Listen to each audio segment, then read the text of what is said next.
கர்த்தருடைய நாமம் மகிமைப்படுவதாக. பிரியமானவர்களே, இந்த பூமியில் வாழும் ஒவ்வொருவருக்கும் ஒவ்வொரு வாஞ்சை உண்டு. எதிர்காலத்தை குறித்தும் பிள்ளைகளின் ஆசீர்வாதத்தை பார்க்கவும் இன்னும் எதை விரும்புகிறோமோ அதை பெற்றுக்கொள்ள வேண்டும் என்கிற வாஞ்சை, ஆசை ஒவ்வொருவருக்கும் உண்டு.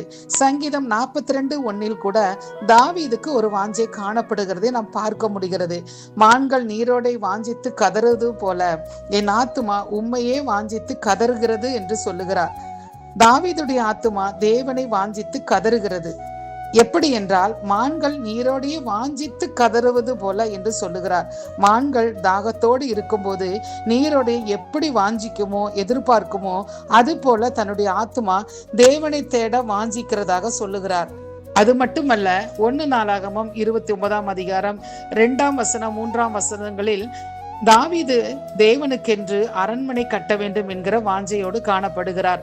ஆனால் அவர் அதிகம் ரத்தம் சிந்தி ராஜ்யங்களை சுதந்திரித்தபடியினால் தேவன் அவன் குமாரனாகிய சாலமோன் ஆலயம் கட்டுவான் என்று சொல்லுகிறதை அறிந்து தாவீது தேவ ஆலயம் கட்டுவதற்கு பொன், இரும்பு, வெள்ளி, வெண்கலம், மரம், கற்கள், இரத்தினங்கள், வெண்கற்பாலங்கள், கோமேதங்கள் போன்றவைகளை சவதரித்து வைத்துவிட்டு இன்னும் தேவனுடைய ஆலயத்தின் மேல் உள்ள வாஞ்சியினால் அவனுக்கு சொந்தமான பொன்னையும் வெள்ளியையும் தேவனுடைய ஆலயத்திற்காக கொடுக்கிறார்.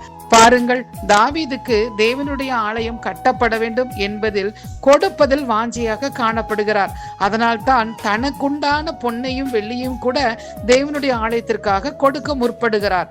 யாத்திராகமம் 35 21, 22 கூட ஆசரிப்பு கூடார வேலைக்கு எவர்களை அவர்கள் ஆவி உற்சாகப்படுத்தினதோ அவர்கள் எல்லாரும் கர்த்தருக்கென்று காணிக்கை கொண்டு வந்தார்கள் என்று பார்க்கிறோம். ஆம் பிரியமானவர்களே, தேவ ஆலயத்திற்கும் தேவனுக்கும் கொடுக்க வேண்டும் என்கிற வாஞ்சை காணப்பட வேண்டும்.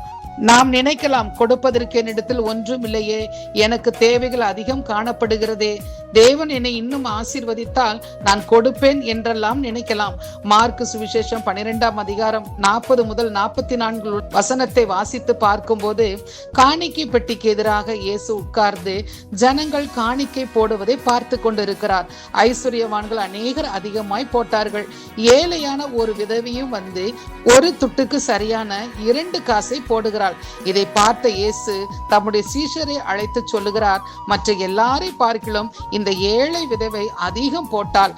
அவர்கள் எல்லாரும் தங்கள் பரிபூர்ணத்திலிருந்து எடுத்து போட்டார்கள்.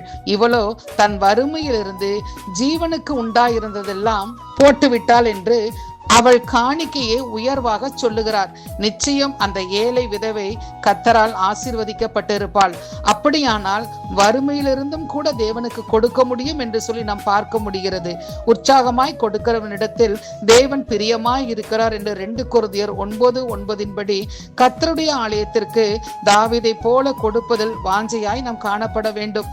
இன்னும் எத்தனையோ இடங்களில் ஆலயம் இல்லாத நிலை, ஆலயம் கட்ட ஆரம்பித்து முடிக்க முடியாத சூழ்நிலை, இவைகள் எல்லாம் மாற நாம் ஜெபிப்பது மாத்திரமல்ல, நம்மால் முடிந்த காணிக்கைகளையும் கொடுத்து நம் ஆசீர்வாதத்தை பெற்றுக்கொள்ள வேண்டும்.